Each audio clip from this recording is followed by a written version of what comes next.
No vídeo de hoje eu vou contar um pouco sobre a história da corrida e como que surgiu os tipos de treino, né? Porque eu acho que saber como as coisas surgiram é a melhor maneira de aprender o porquê que isso existe e como que eu vou usar nos meus treinos. Então, vamos lá para a apresentação.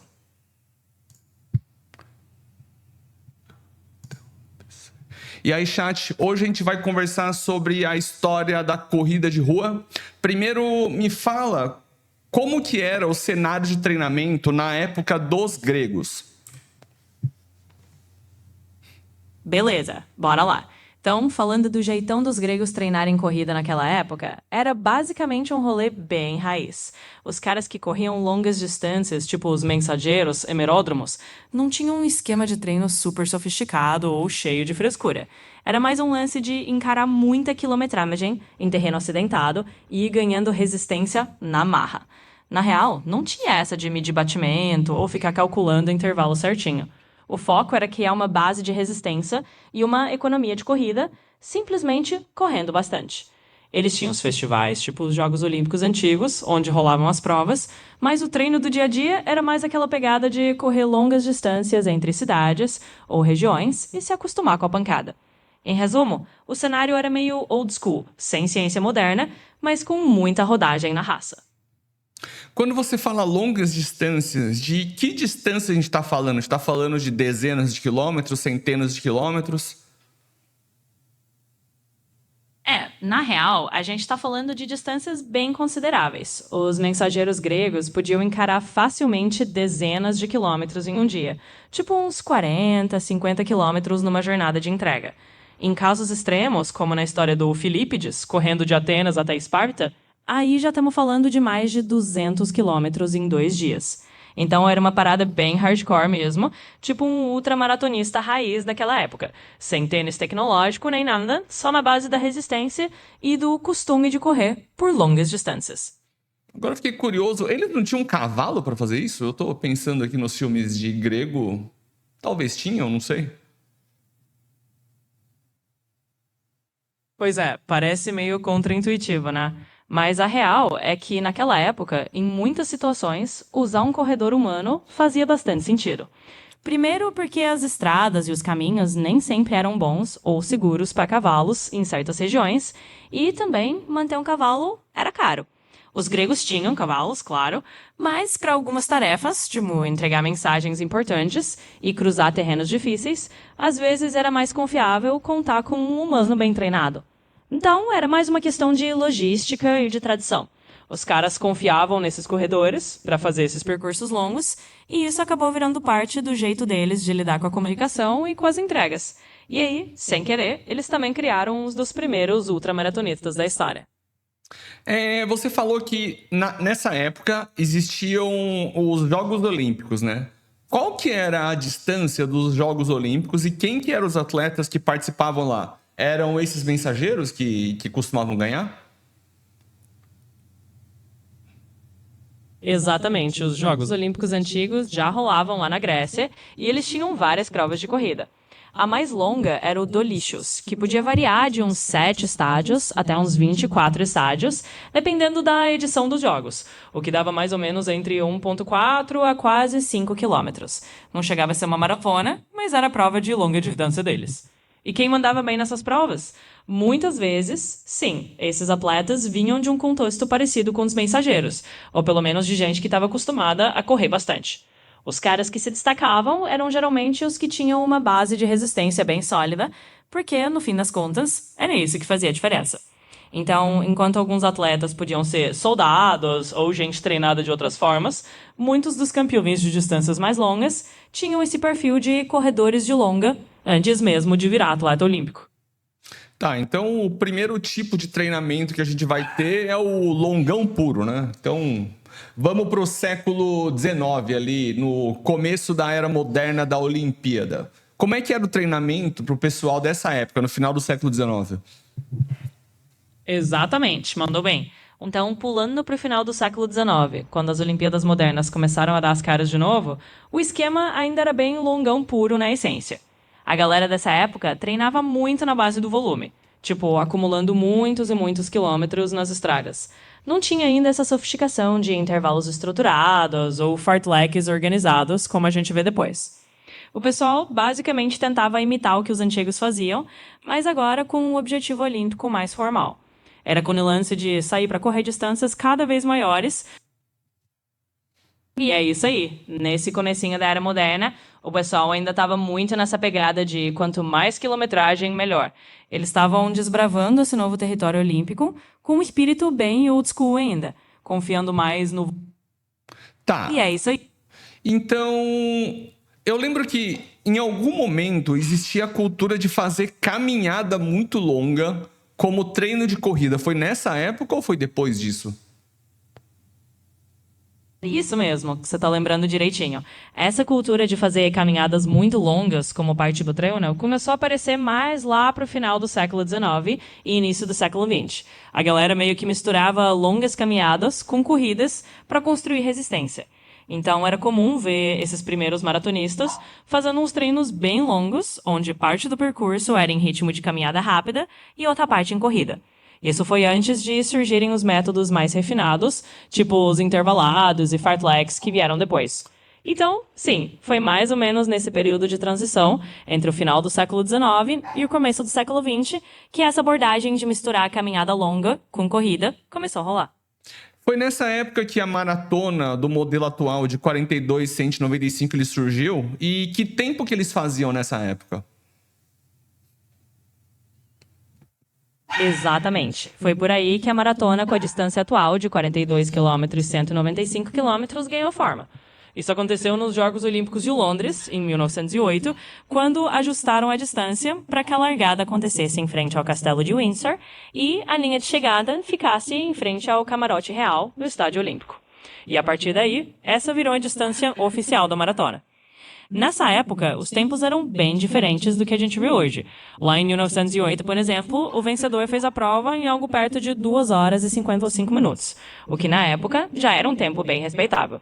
Então, comparado com os tempos de elite de hoje, que ficam ali na casa das 2 horas ou até abaixo disso, dá pra ver o quanto a evolução do treinamento e da prova em si mudou o jogo. E como que era o calçado deles nessa época? Eles já tinham um tênis específico para corrida ou era uma coisa meio adaptada? Então, naquela época, o calçado era bem diferente do que a gente vê hoje. Eles não tinham esses tênis de corrida super tecnológicos, com amortecimento e tudo mais. Na verdade, era meio na base de sapatos de couro, bem simples, que eram adaptados para corrida, mas nada comparado aos tênis de hoje.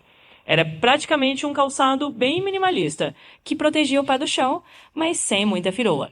O resultado é que os corredores daquela época corriam de um jeito bem diferente, com menos amortecimento e muito mais contato direto com o solo. Era praticamente um correr descalço com proteção. E isso, claro, também influenciava no estilo de corrida deles.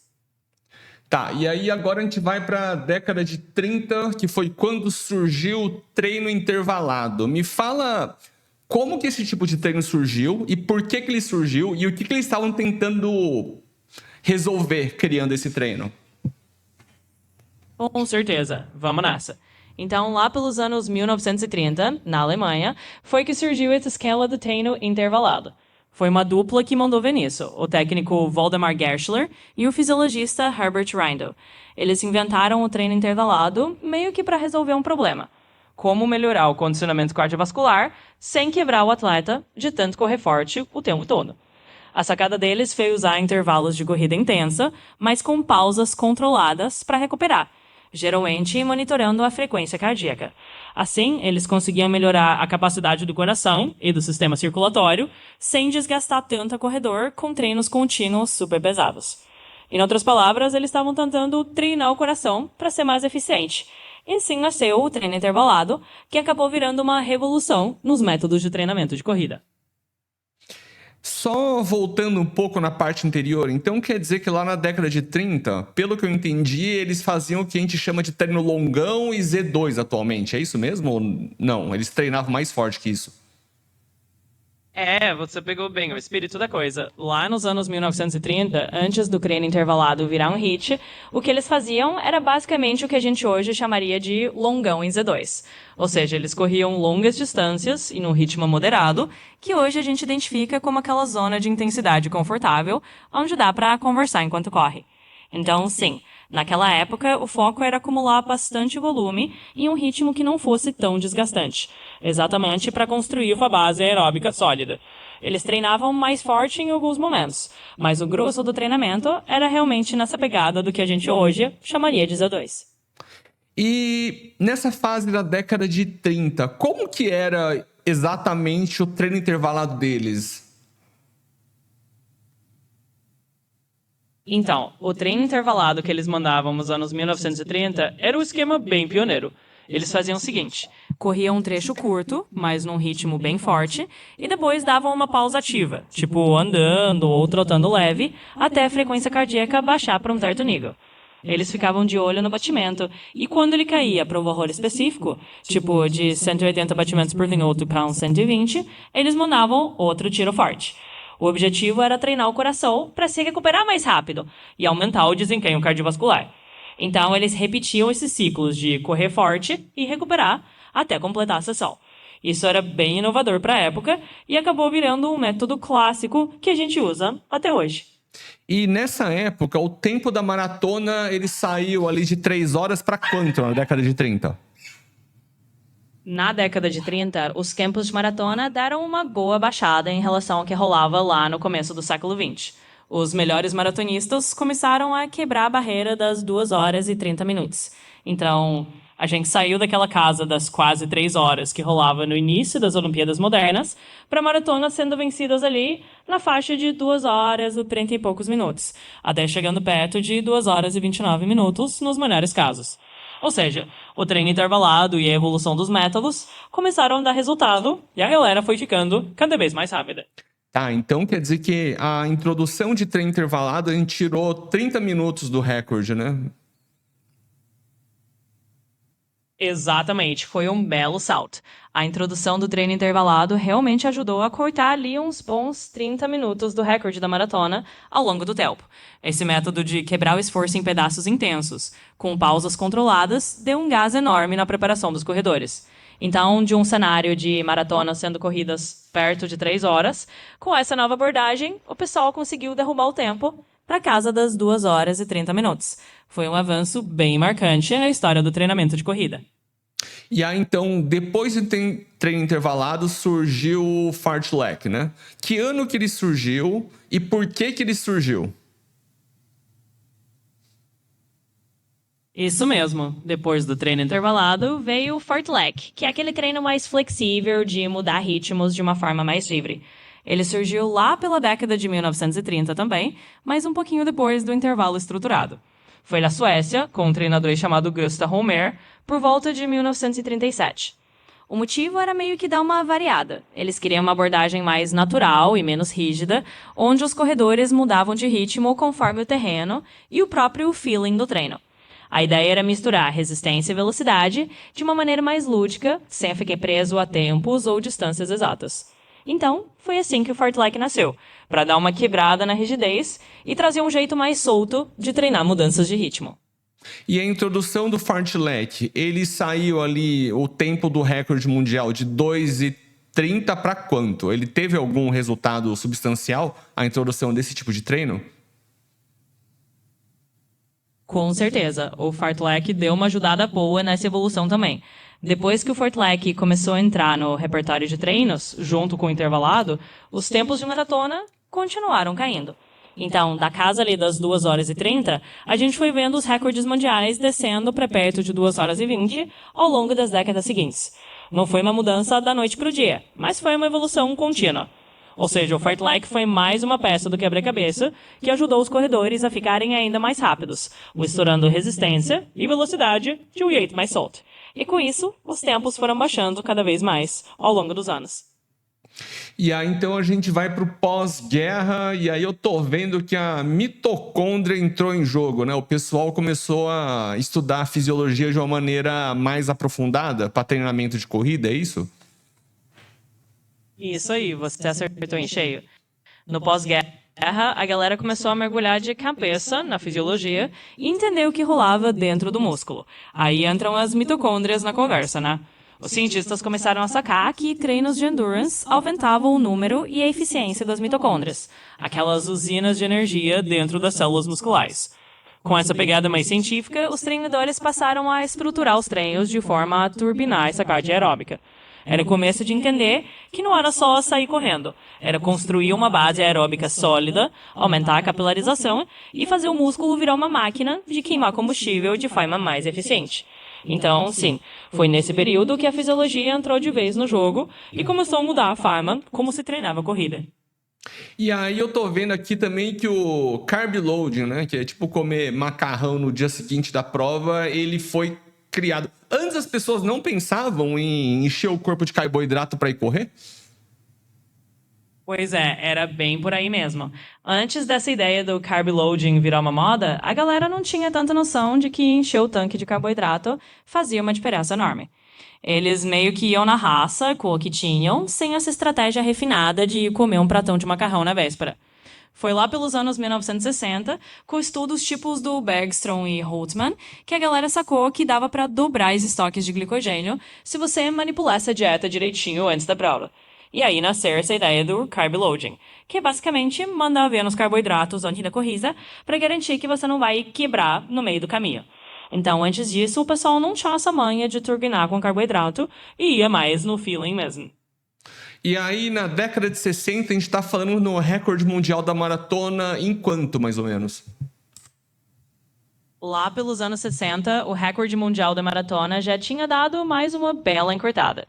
A gente estava falando de tempos na casa de 2 horas e 15 minutos, mais ou menos. Ou seja, comparado com aquelas 2 horas e 30 ou 2 horas e 20 de antes, o pessoal já estava chegando perto de baixar dos 2:10.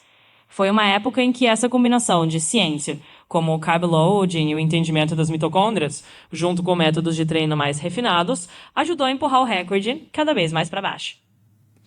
E aí, então, a gente chega na década de 70, que foi quando eles começaram a pesquisar sobre o limiar lático. Então, foi nessa época também que o pessoal começou a criar as zonas de frequência cardíaca, é isso? Exatamente, foi por aí mesmo. Na década de 70, a galera começou a sacar essa história do limiar lático, ou seja, aquele ponto em que o corpo começa a produzir mais lactato do que consegue eliminar e a fadiga aparece mais rápido. E foi também nessa época que a ideia de dividir o treino em zonas de frequência cardíaca começou a ganhar força. Ou seja, os treinadores passaram a usar essas zonas para dosar melhor a intensidade dos treinos, sabendo quando o atleta estava trabalhando numa zona mais confortável, tipo zona 2, ou quando estava chegando perto daquele limiar lático. Isso ajudou a deixar o treino muito mais preciso e a preparar os corredores de uma forma ainda mais científica. Então, sim, foi nessa época que essas zonas de FC começaram a entrar em cena para valer. E como que eles chegaram a essa conclusão sobre o uso do limiar lático e como que ele foi introduzido na cultura de treino dos maratonistas? Então, nessa ideia do limiar lático, começou a ganhar atração quando os fisiologistas da época, tipo o pessoal lá de Colônia, como o Alois Mader, começaram a medir o lactato no sangue dos atletas durante os treinos. Eles perceberam que dava para identificar um ponto em que o corpo mudava de um estado mais aeróbico, controlado, para um estado em que o lactato começava a se acumular mais rápido. A partir daí, os treinadores viram que dava para usar aqui como um guia. Se você treinasse um pouco abaixo desse limiar, você ficava numa zona sustentável por mais tempo. E se você fizesse treinos específicos um pouco acima dele, você podia empurrar esse limiar para um ritmo mais rápido ao longo do tempo. Isso foi entrando na cultura de treinamento, porque os atletas começaram a perceber que dividir o treino em zonas e focar nesse limiar lático ajudava a melhorar a performance de um jeito bem mais eficiente. Então, foi assim, com a fisiologia na jogada, que isso virou um padrão no treinamento dos maratonistas. E nessa época aí, na década de 70, o recorde mundial estava quanto? E na década de 90 ele foi para quanto? Lá na década de 70, o recorde mundial da maratona já estava ali na casa das 2 horas e uns 10 minutos, mais ou menos. A coisa já tinha evoluído bastante com esses métodos todos entrando em jogo. Aí, quando a gente chega na década de 90, o recorde mundial já estava batendo ali perto das 2 horas e 6, 2 horas e 7 minutos. Então, ao longo desse período, esses refinamentos todos, como trabalhar com o limiar elástico, usar zonas de frequência cardíaca, ajudaram a empurrar o recorde para baixo de novo, chegando nesses tempos ainda mais rápidos. Beleza, e aí a gente entra na época do taper, né? Do polimento. Quando que chegaram nessa ideia de fazer um polimento? E como que chegaram nessa conclusão? E como que isso mudou a maneira que os maratonistas eles competem? Com certeza. Então, a ideia de fazer o taper, ou polimento, começou a ganhar força mais ali entre os anos 1970 e 1980. Os treinadores e cientistas começaram a perceber que se você diminuísse o volume de treino nas últimas semanas antes da prova, mas mantivesse um pouco da intensidade, dava para chegar no dia da maratona com o corpo mais descansado, sem perder a forma física. Foi meio que um ajuste fino entre cortar o volume, mas não parar completamente. Eles chegaram a essa conclusão estudando a performance dos atletas e vendo que quem fazia esse polimento chegava mais fresco, com menos fadiga acumulada. E isso mudou bastante a maneira como os maratonistas competem, porque agora todo mundo inclui esse período de taper para garantir que vai estar no auge no dia da prova. E aí, na década de 90, você colocou aqui o Live High, Train Low. O que você quer dizer com isso? Opa, claro. Então, quando eu falo de live high, train low, ou seja, viver em altitude e treinar em baixa altitude, eu estou falando de uma estratégia que ficou famosa ali pelos anos 90. A ideia é morar ou passar um tempo treinando em um lugar de altitude mais alta para o corpo se adaptar a um ambiente com menos oxigênio, o que estimula a produção de glóbulos vermelhos e melhora a capacidade de transporte de oxigênio do sangue. Depois, você desce para um lugar mais baixo para fazer os treinos intensos, aproveitando essa melhora no transporte de oxigênio. Essa estratégia ficou popular entre corredores de elite porque ela ajudava a melhorar o VO2 máximo e a performance sem perder a intensidade dos treinos. Em resumo, era uma forma de hackear o corpo para competir em alto nível. Tá, e aí depois a gente chega na parte do steady state e prescrição de ritmo e previsão de performance. Me fala que ano que isso aconteceu e por que isso aconteceu e quem que chegou a essa conclusão? Claro. Então, a gente chega ali nos anos 90 para os anos 2000, quando o pessoal começou a entrar fundo nessa história do steady state e da prescrição de ritmo mais científica. Foi uma época em que pesquisadores, como o grupo do Andrew Jones e outros fisiologistas do esporte, começaram a estudar a fundo a relação entre ritmo, tempo até exaustão, e o chamado critical speed, ou velocidade crítica.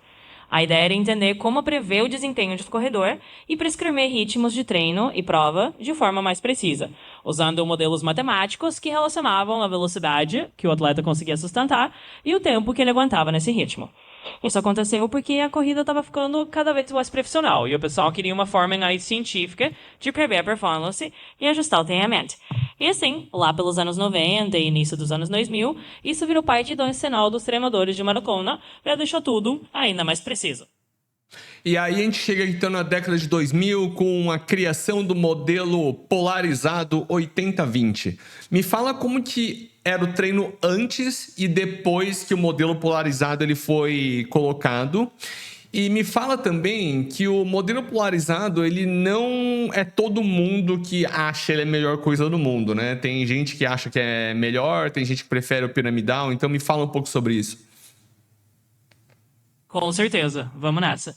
Antes do modelo polarizado 80-20 se popularizar, muitos corredores treinavam de uma forma mais piramidal. Ou seja, eles faziam bastante volume em zona fácil, mas também passavam uma parte razoável do tempo em zonas moderadas e um pouco nas zonas mais altas. Era uma distribuição meio equilibrada entre esforço leve, moderado e intenso. Quando o modelo polarizado 80-20 entrou em cena, principalmente com os estudos no Stephen Seiler, a ideia era treinar cerca de 80% do tempo em zona bem leve, tipo Z1 ou Z2, e só uns 20% em intensidade bem alta, deixando quase nada na zona moderada. Isso era para maximizar os benefícios aeróbicos sem acumular fadiga desnecessária. Agora, nem todo mundo acha que o polarizado é a solução perfeita. Tem gente que prefere o modelo piramidal ou outras abordagens, achando que uma distribuição diferente entre os níveis de intensidade funciona melhor para eles. Então, é daqueles debates onde não existe uma verdade absoluta, e cada corredor e treinador acaba ajustando o que funciona melhor para cada um. Uma vez eu ouvi falar que o treino polarizado ele funciona melhor para atleta de elite, porque eles têm um volume muito alto, então eles podem conseguir fazer um tempo grande com esses 20% de alta intensidade, enquanto que a maior parte do treinamento fica ali em Z2. Porém, para atleta amador com volume mais baixo, eles falam que não faz sentido. Isso tem embasamento? Sim, você pegou um ponto que bastante gente discute. O modelo polarizado, de fato, é muito popular entre atletas de elite porque eles têm um volume de treino enorme. Então, mesmo aqueles 20% de alta intensidade ainda representam bastante tempo de esforço intenso e o resto do tempo eles passam numa zona bem leve, tipo Z1 ou Z2, sem se desgastar demais. Para atletas amadores que têm um volume total de treino menor, às vezes faz sentido uma abordagem um pouco diferente.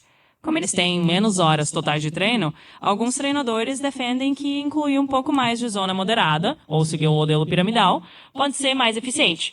Isso porque eles não estão fazendo volumes tão massivos que justifiquem uma separação tão extrema entre muito leve e muito intenso. Então, sim, tem um fundamento nessa ideia de que o polarizado pode ser mais adequado para quem treina muitas horas, enquanto os amadores talvez precisem de um ajuste mais flexível. No final das contas, cada atleta pode acabar achando o que funciona melhor para ele. E aí, então, a gente entra na revolução do feeling, dos 90 gramas por hora, entre glicose, malto e frutose. Me faz uma descrição do que isso significa e quando criaram isso. Com certeza. Vamos lá. Então, essa revolução dos 90 gramas por hora de carboidratos veio lá pelos anos 2000 e foi ganhando força na década de 2010, conforme os estudos de nutrição esportiva foram avançando.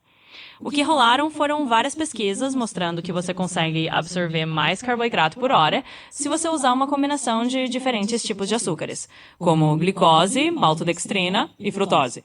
Cada um desses carboidratos usa uma via de transporte diferente no intestino, então você consegue absorver mais total do que se usasse só um tipo. Antes disso, o pessoal achava que você ficava meio limitado a uns 60 gramas por hora, mas com essa combinação, eles chegaram nesse número de 90 gramas por hora. Isso mudou bastante o jogo, porque permitiu que os maratonistas evitassem bater no muro durante provas longas, já que eles podiam manter o tanque de energia mais cheio por mais tempo. E foi assim que essa estratégia entrou de vez no mundo das maratonas. Quem que usa essa estratégia? Porque eu fico vendo os maratonistas tomando aqueles gelzinho. Cada gel, eu acho que deve vir 30 gramas, talvez. Eles não tomam 3 daquele por hora, ou tomam, eu não sei. É uma boa pergunta. Então, na prática, a estratégia de 90 gramas por hora é algo que geralmente a gente vê mais em maratonistas de elite ou atletas bem treinados que já adaptaram o corpo para isso. Os géis de carboidrato costumam ter por volta de 20 a 30 gramas cada, então, para chegar nos 90 gramas por hora, você precisaria tomar uns 3 géis por hora, ou então combinar géis com outras fontes de carboidrato, tipo bebidas esportivas. Nem todo mundo consegue ou precisa fazer isso, e muitos corredores amadores acabam tomando menos, tipo um gel a cada 30 ou 40 minutos, o que dá uns 60 gramas por hora, e isso já ajuda bastante. Mas os maratonistas de elite, que realmente treinam para isso, conseguem chegar perto dessa marca de 90 gramas por hora, combinando diferentes fontes de carboidrato ao longo da prova. E aí, então, a gente entra na parte africana da história, né? Quando os quenianos começaram a dominar o negócio, que é a escola de Rift Valley. Me fala mais sobre essa escola. Com certeza, vamos nessa. Então, quando a gente fala da escola do Rift Valley, tá falando daquela região do Quênia e também da Etiópia, onde surgiu uma verdadeira tradição de produzir corredores de elite. Esses caras cresceram correndo em altitude, muitas vezes descalços e treinando em terrenos variados desde cedo. Então, eles desenvolvem uma economia de corrida e uma resistência incrível, praticamente no quintal de casa. O que acontece é que nos anos 90 e 2000, esses corredores do Rift Valley começaram a dominar as maratonas mundiais. A combinação de treinos em altitude, fartleks em grupo, longões progressivos e uma cultura de resistência virou uma verdadeira escola natural de campeões. Então, quando a gente fala da escola do Rift Valley, a gente está falando desse contexto onde a simplicidade do treino, o ambiente natural e a cultura de corrida criaram uma verdadeira fábrica de maratonistas de altíssimo nível. Tá, e só por curiosidade, tem algum outro lugar em que tem uma cultura, uma escola que está em ascensão e pode dominar os quenianos, ou os quenianos eles continuam soberanos e só crescendo? Olha, no momento, os quenianos e os etíopes ainda são meio que os reis da parada, né? Eles continuam dominando a cena e realmente não apareceu ainda uma outra escola que tenha desbancado eles em grande escala. Mas tem algumas regiões que estão crescendo e chamando atenção. Por exemplo, Uganda tem produzido alguns corredores incríveis recentemente, como o Joshua Cheptegei, que tem quebrado recordes de longa distância. E outros países da África Oriental também estão começando a entrar mais no mapa. Fora da África, a gente vê algumas tentativas, como no Japão, que tem uma cultura de maratona bem forte e uma tradição de treinamento muito disciplinada. Mas, por enquanto, os quenianos e os etíopes ainda são os soberanos da corrida de longa distância. É isso aí, né? Vamos ver. E aí, agora a gente entrou na era moderna dos super shoes e sobre a especificidade extrema. Me explica sobre esses conceitos. Com certeza, vamos nessa. Então a gente entrou nessa era moderna, onde os super tênis, ou super shoes, estão mudando bastante o jogo. Esses tênis têm placas de carbono, espumas super avançadas e conseguem reduzir o custo energético da passada, o que deixa o corredor mais eficiente e permite manter ritmos mais rápidos por mais tempo. Isso virou uma verdadeira revolução nos últimos anos e a gente viu recordes sendo quebrados com a ajuda desses calçados. E junto com isso veio essa ideia de especificidade extrema, ou seja, treinar cada vez mais de forma super específica para a prova-alvo, simulando o ritmo de prova, as condições e até usando esses super shoes nos treinos mais importantes. Então a galera não só treina muito, mas treina muito focado no que vai encontrar no dia da prova, usando toda essa tecnologia nova. E é assim que a gente chegou nesse estágio super moderno da maratona. Só por curiosidade, como que era o recorde mundial de maratona antes e depois do Super Shoe? Boa curiosidade. Então, antes desses Super Shoes, o recorde mundial de maratona estava ali na casa das 2 horas, 2 minutos e alguns segundos. Foi na época do Ganis Kimeto, lá por 2014, e ele fez 2:02:57. Aí entra a era dos Super Shoes e de repente a gente começou a ver o recorde sendo derrubado de novo. Chegamos na marca de 2 horas e 1 minuto com o Eliud Kipchoge e eventualmente até abaixo disso em condições controladas, como o famoso Sub-2 dele em Viena, embora esse nem tenha sido um recorde oficial. Então, os Super Shoes realmente deram uma baixada legal nos tempos, levando o recorde mundial para patamares que antes pareciam bem mais distantes. Tá, então só para juntar tudo, vamos falar o que aconteceu hoje em dia com o treinamento no estado da arte. Os atletas de ponta, como que eles estão treinando hoje? Com certeza, vamos juntar tudo. Hoje em dia, no estado da arte do treinamento de ponta, os atletas estão basicamente misturando todas essas peças do quebra-cabeça que a gente falou. Eles estão usando treinos super específicos, focando muito em ritmo de prova, fazendo um taper afiado para chegar descansado na hora certa e aproveitando todas essas inovações tecnológicas, como os super shoes, para economizar energia e manter um ritmo forte por mais tempo. Além disso, eles estão fazendo uso da nutrição de ponta, tipo os 90 gramas por hora de carboidrato, para não quebrar no final da prova. E claro, muitos ainda apostam em treinos em altitude, ou no famoso Live High, Train Low, para turbinar a capacidade aeróbica. Então, resumindo, os atletas de ponta hoje treinam em uma combinação de ciência de ponta, tecnologia avançada e uma especificidade extrema para realmente tirar cada segundo do tempo final. Então, por esse vídeo é só isso. Muito obrigado.